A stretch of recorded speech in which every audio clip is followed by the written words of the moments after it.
Our readings today give us a wonderful foundation in what has formulated our theology and understanding of what is the great vocation of marriage and family. And our first reading comes from those first 3 chapters of Genesis, specifically chapter 2, in the creation story of Adam and Eve. And here we hear about this one flesh union. When Adam says, "Alas, bone of my bone and flesh of my flesh." And this is a multifaceted meaning to this statement, or there is a multifaceted meaning to this statement, one of which is equality between the spouses. They come from the same stuff. They come from the same stuff. But more than that, I want to focus today on that one flesh union. And so we hear Adam say, "Alas, bone of my bone and flesh of my flesh." They come from the same stuff. They are unified. And then our Lord quotes what Adam goes on, or what our Lord reveals to us in Genesis. Our Lord quotes in today's gospel, "For this reason, man shall leave his parents and cling to his wife, and the two shall become one flesh." Again, this one flesh union. And if we go all the way back to the first chapter of Genesis in the first creation story, we hear that God created man, humanity, in his image. He created them male and female. He created them. And he blessed them in that union. As male and female in that union, he blessed them. And only then did he say, "Be fertile and multiply." And so here, these readings today give us a wonderful foundation for what we know and believe to be the sacrament of marriage and why it exists. That marriage exists for the purpose, a twofold purpose: for the unity of spouses, male and female, so that they come together in this one flesh union. They are no longer two but one. And for the bearing and rearing of children. That is why our Lord created and gave us the great sacrament of marriage. But as we know, that belief is challenged today.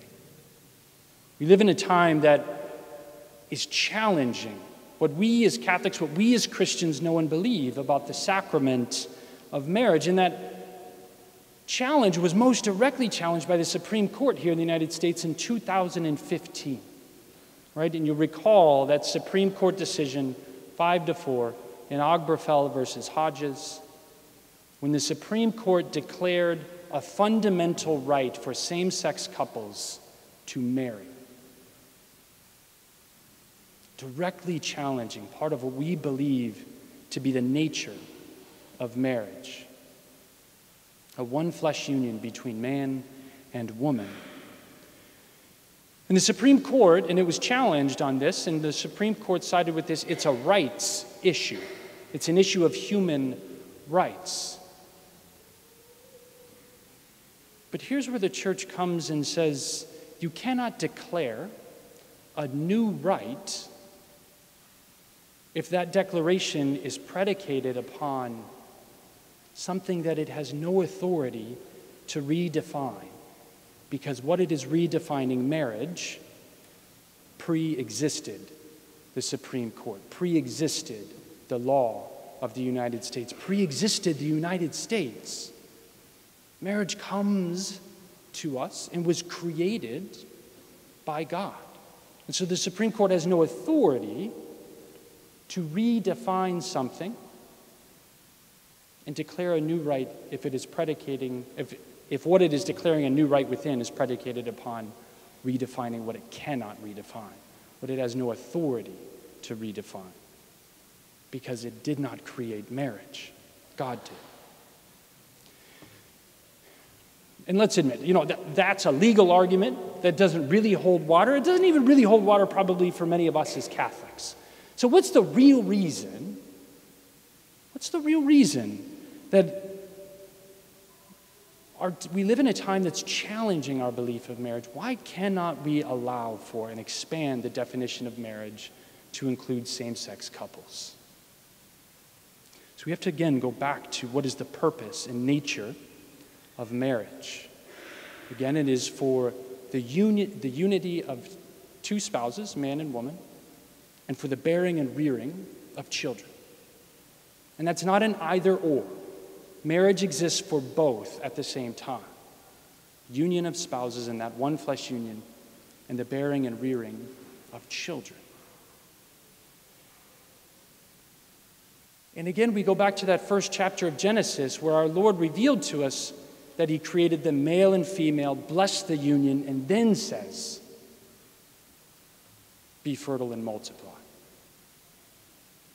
Because while our Lord has brought together the sacramental one flesh union, it is in the marital act, when the two spouses, male and female, come together within marriage, and when they physically come together, they are physically united. Life is eminently possible in that embrace. Life is eminently possible. It is biological, it is physically possible. And so that when life comes about, that child, born in the context of marriage, the fruit of marriage, literally becomes this sacrament, this sign, a living, breathing, independent sign of this one flesh union. And that is all only and ever possible in God's plan within the context of marriage, because it is there that God created marriage. It fits its nature and its purpose. The one flesh, the sacramental one flesh union of spouses, and the bearing and rearing of children. And so what our culture today is challenging is that they say, well, you can have marriage without life. We can exclude life from marriage and the possibility of marriage doesn't have to exist also for the bearing and rearing of children. That two same-sex couples can come together in a physical union and you don't have to have life. But again, our human sexuality is directed toward life. It is ordered toward life, and we cannot remove life. It is inseparable from our sexuality. It is inseparable from the marital embrace. It is not just and only for the union of spouses. It is equally and also for procreation and fulfillment of God's commands, and in a same-sex union that is physically and biologically impossible. Life cannot come. Life cannot come from the union of man and man or woman and woman.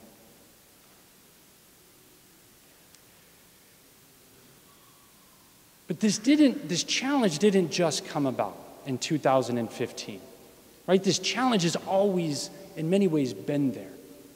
And especially over these previous decades in the 20th century. In fact, it makes sense.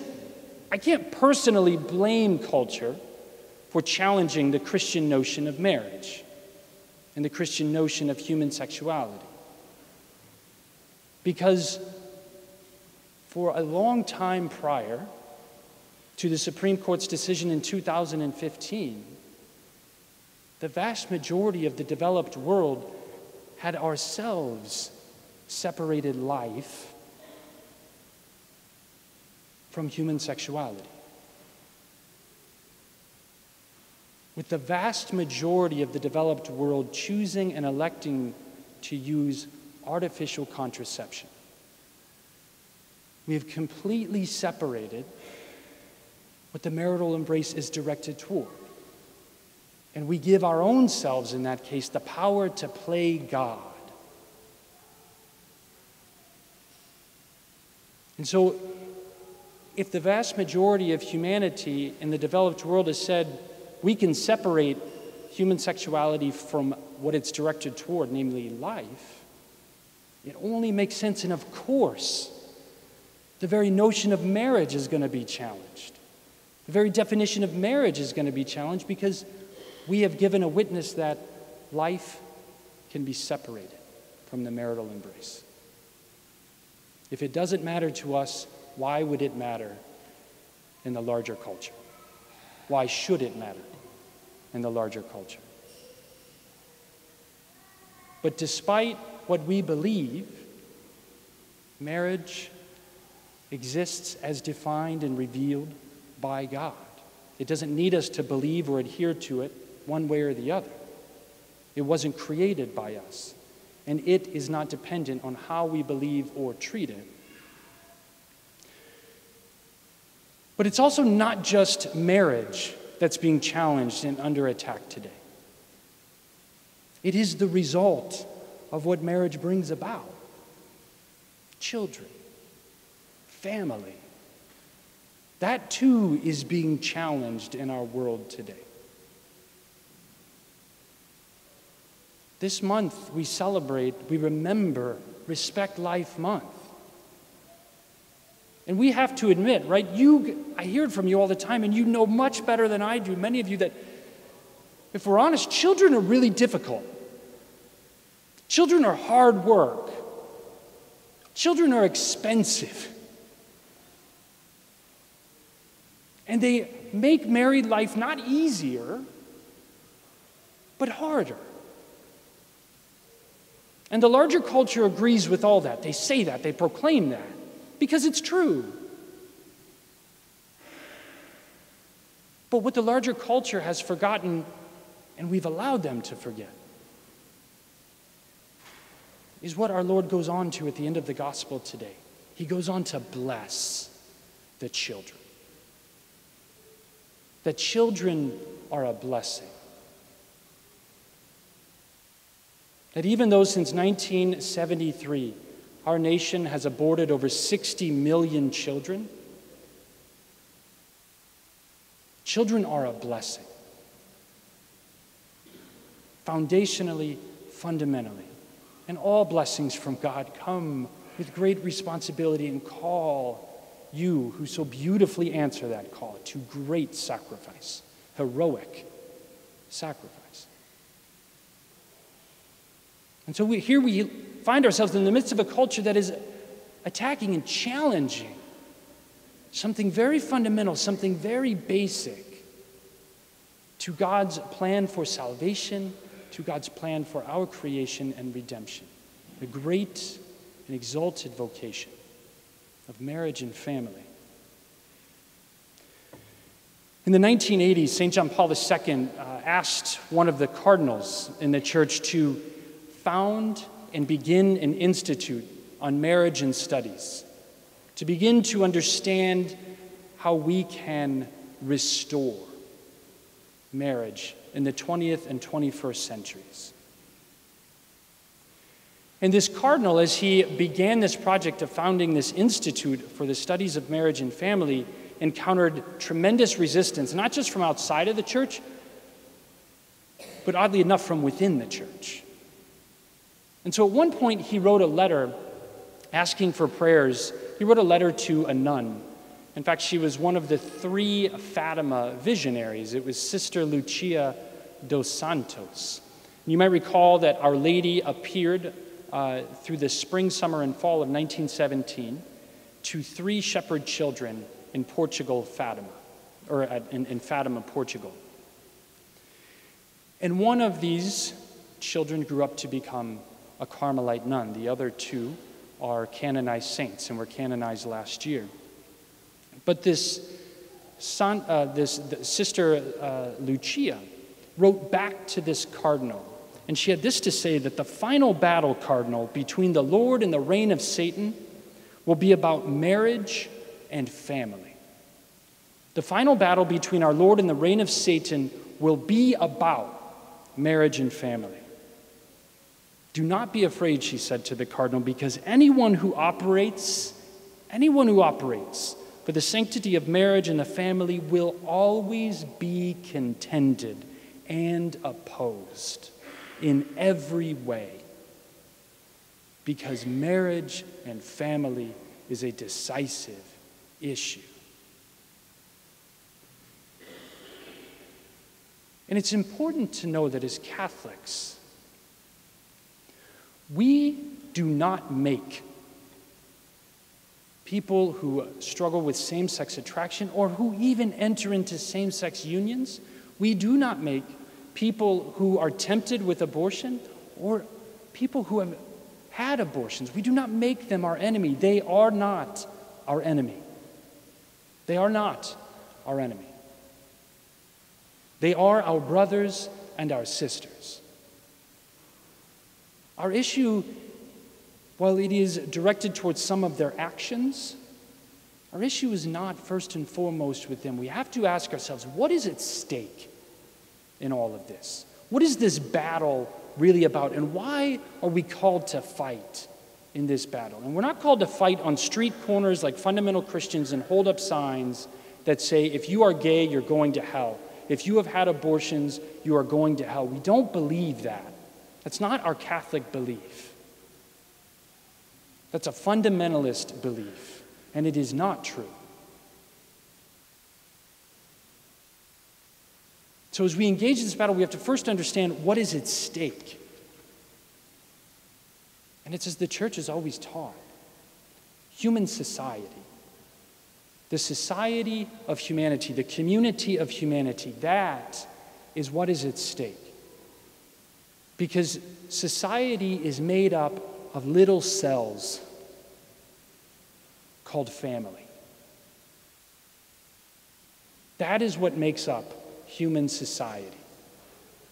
And if we destroy or allow family, the basic cells of human society, if we allow that to be destroyed, the thing that is established and created by God for the flourishing of human society, because within family, right, we have our first experience of community. We have our first experience of being loved and loving. And it teaches us to understand ourselves in relationship to others, in the safest place possible, our own family, giving us the confidence to go outside of the family.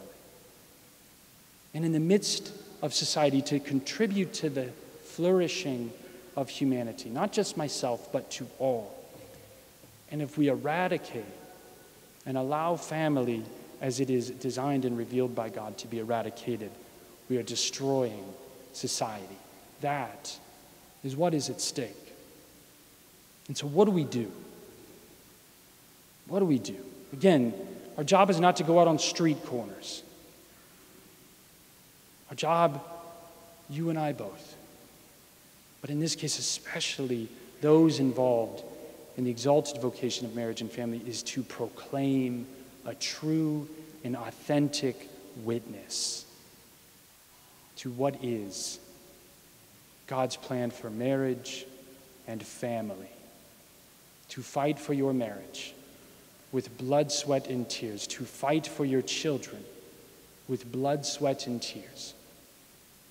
To remain faithful through it all to our Lord by coming together and praying together and revealing to the world. Revealing not just to the world we don't know, but to our world here in Connersville, to our world in Liberty. What is true marriage as it is revealed by our Lord and His sacred word?